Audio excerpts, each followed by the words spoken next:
Guys, welcome to my class. Today we're going to talk about present perfect in English, okay?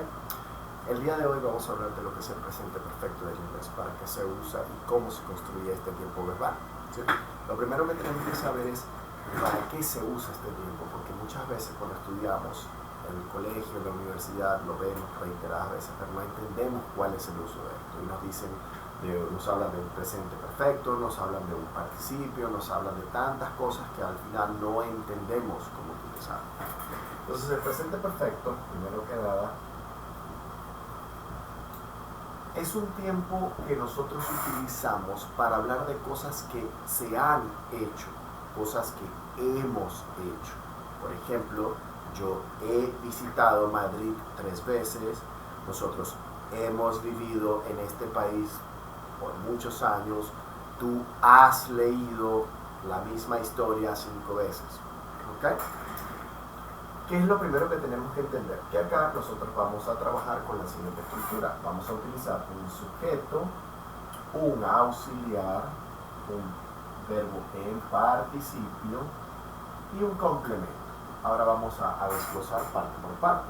Los sujetos son los que ya conocemos. I, you, we, lo vamos a colocar aquí en la tercera persona, she, he, it, we y they. Son los que ya conocemos. O un nombre en su defecto, Pedro, María, Juan, que reemplace a cualquiera de ellos. El auxiliar.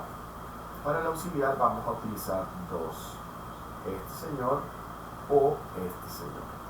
Lo importante acá es saber diferenciar. Este señor lo vamos a utilizar para he, she o it, y este señor lo vamos a usar para el restante, I, you, we o they. Entonces, puede que ahora en este momento se estén preguntando, pero ¿estos señores no significan tener? Sí, ellos también significan tener, pero el contexto cambia, depende de la situación en la que yo estoy utilizándolos. Puede ser tener o puede ser el auxiliar. Como auxiliar significa haber, para expresar haber hecho algo. Entonces, este es el orden que debemos seguir. Luego tenemos el participio. Los participios son simplemente una forma que utiliza el verbo para expresar o dar el sentido ado, ido en español. El participio le da el sentido ado o ido al verbo. Comprado, comido, reaccionado, visitado, establecido. ¿Ok? Eso es lo que hace el participio, darle el sentido ado, ido. Por ejemplo, cuando yo digo yo he visitado Madrid 2 veces. Tú has probado la pizza. Yo he comido esto anteriormente. Para eso funciona el participio, para dar el sentido al oído, al verbo. El auxiliar es have o has, dependiendo del sujeto que vayamos a utilizar. Puede ser have para estos señores y has para estos señores. ¿Ok? Aquí es they. Muy bien. Ahora, vamos a explicar la diferencia antes de continuar. ¿Cuándo es have o has auxiliar y cuándo have o has es verbo? Have o has, have o has como verbo. Es muy simple. Voy a identificarlos como verbo cuando estén después del sujeto y que después de ellos siga un objeto en cuestión. Yo tengo un carro. I have a car. Ya. Ella tiene una mascota. Cuando yo después de ellos tenga un objeto, entiéndase cosa, persona o animal, que yo puedo decir, él tiene un amigo. Cuando yo tenga después de ellos un objeto, cosa o persona o animal, significará tener. ¿Ok? Ahora, ¿cuándo es auxiliar? Bueno, es muy simple. Es auxiliar cuando después de have o has tengamos un participio. Por ejemplo, I have visited Madrid 3 times. Yo he visitado Madrid 3 veces. Este señor lo que va a hacer es que da el sentido de haber hecho la siguiente acción. Eso es lo que él hace. Este señor have o has da el sentido yo he, has, ha, hemos, han. Eso es lo que él traduce. Básicamente ese es el sentido que él da. ¿Ok? Es muy simple en realidad para construir las oraciones. Las oraciones las vamos a construir utilizando el orden: sujeto, auxiliar, participio y complemento. Acá vemos sujeto, auxiliar, participio y complemento. De esta manera se construyen las oraciones en presente simple y en presente perfecto. Muy bien. Ahora, vamos a hablar de las oraciones negativas. Cuando hablamos de oraciones negativas es muy simple. El orden para las oraciones negativas se mantiene exactamente igual. El orden es el mismo. Es decir, primero el sujeto, luego el auxiliar y luego el participio y finalmente el complemento. Vamos a hacer la oración. Solo que vamos a utilizar los auxiliares en negativo. ¿Cuáles son los auxiliares en negativo? Bueno, para have utilizaremos haven't y para has utilizaremos hasn't. Solamente. Y lo ubicamos en el sitio donde tiene que ir de acuerdo al orden. I haven't visited Madrid before. Y ya. Esto le da el sentido de no haber hecho la siguiente oración.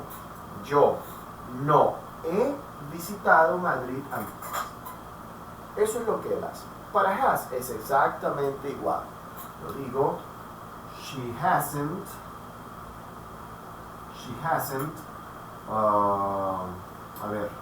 traveled there. Ella no ha viajado allí. Lo que hace es que le da el sentido de no haber hecho la siguiente oración. Ella no ha viajado allí. She hasn't traveled there. I haven't visited Madrid before. Es muy simple en el caso de las oraciones negativas. Ahora, para formular preguntas es casi el mismo orden, solo que debemos hacer un pequeño cambio. En el caso de las preguntas, cambiamos la posición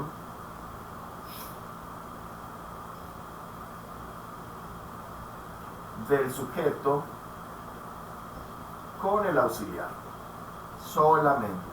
Lo demás se mantiene. Si la oración era I have visited Madrid,